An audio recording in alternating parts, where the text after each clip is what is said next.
Ahoy again! Today I am reviewing LEGO Ideas Set 21335, the Motorised Lighthouse.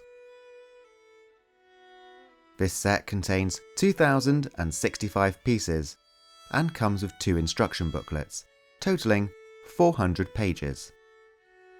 This set was released September 2022 and retailed for £259.99.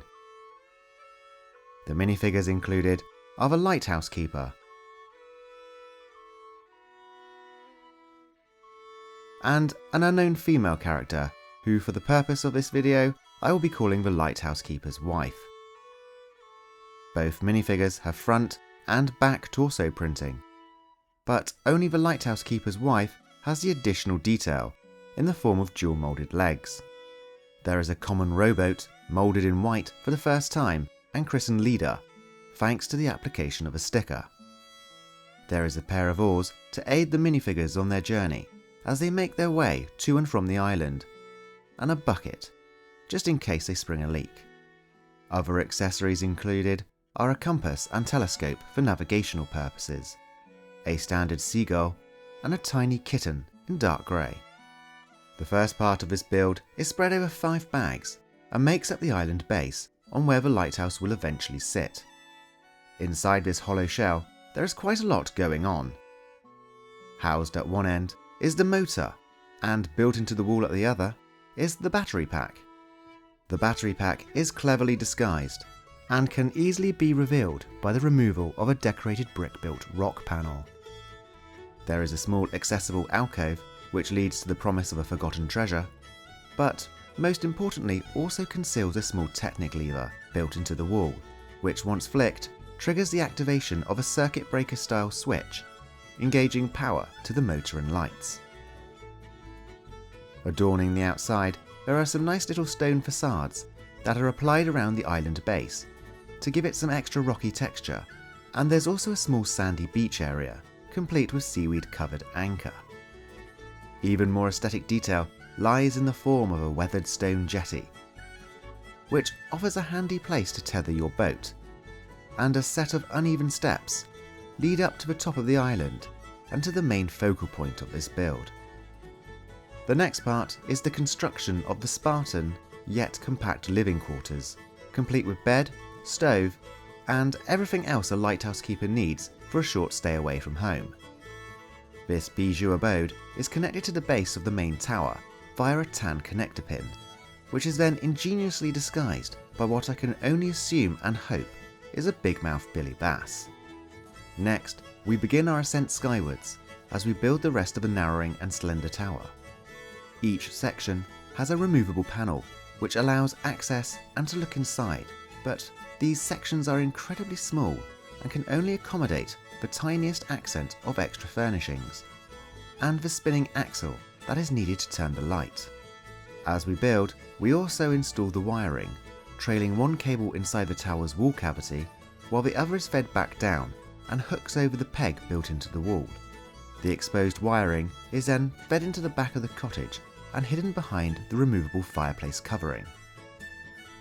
Then the roof is added to the cottage, adding a splash of much needed colour, and provides the lighthouse with the name Aurora Point, which is displayed on a printed tile. Continuing up the lighthouse, we then build the final section of the tapered tower before starting construction on the gallery and the apparatus for the lantern. The last light is then connected to the geared base, which holds the Fresnel lens, which is a new element exclusive to this set, and is then connected to the main axle that runs up the length of the lighthouse. It is worth noting there is 5 stickers spread across 2 very small sticker sheets, with one of them being a mirrored sticker, which is applied to a 2x3 tile to reflect the light of the beacon through the Fresnel lens. 22 clear garage door pieces form a glassy textured lantern pane, and this is connected to a brick-built cupola in order to give it a supported cylindrical shape. Sliding the top over the Fresnel lens, the last part of this build is the gallery's railings, which are a simple design using 8 hose elements, but looks incredibly effective. Now complete and measuring 54 centimeters from top to base plate, the time has come to flick the switch and watch as the lighthouse comes to life with its rotating warning light. The warm and inviting glow of the cooking stove lights up the inside of the tiny cottage and can also be seen shining through the small latticed windows. My final thoughts on this set are, it is most definitely a visual triumph. The lighthouse is just gorgeous, and I am amazed at how LEGO managed to get the tapered cylindrical tower so smooth and sleek. This set has no ugly side, so you could just place this thing in the middle of a table, walk around it, and from every angle you looked at it, it would just look amazing. The exposed wire at the back, which normally would be considered a flaw, just looks incredibly authentic, and you can imagine the lighthouse keeper having to pin it to the side of the wall after it had been blown loose during a blustery storm.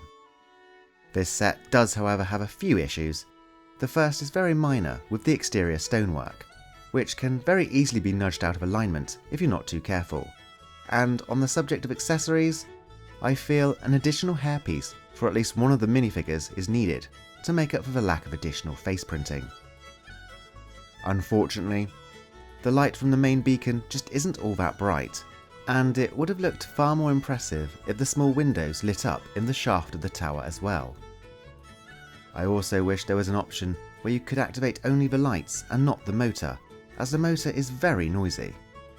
This would be a lot less draining on the 6 AA batteries you need to operate it, and at this point in time, I'm thinking about swapping out the headlight and substituting it with a small and compact flashing LED instead. I'm sure a third-party lighting company will jump on this issue and address this in the near future, but overall, I thoroughly enjoyed this build, as it's not your typical run-of-the-mill LEGO set. I think this is a really eye-gravitating display piece. Oh, and it's going to look good on the fringes of any modular city, so it's going to have mass appeal. At the £259.99 price point, it is very expensive, but this judgment is slightly unfair. This set does include the battery box, lights and motor, which retail for £52. With that in mind, this does bring the cost down to £207.99 for an unlicensed LEGO set containing just over 2,000 pieces. Also, when you consider most of the elements are of a substantial size and there isn't a lot of tiny tile pieces, it does make the hefty price tag a little easier to justify. Anyway, that's it for the review.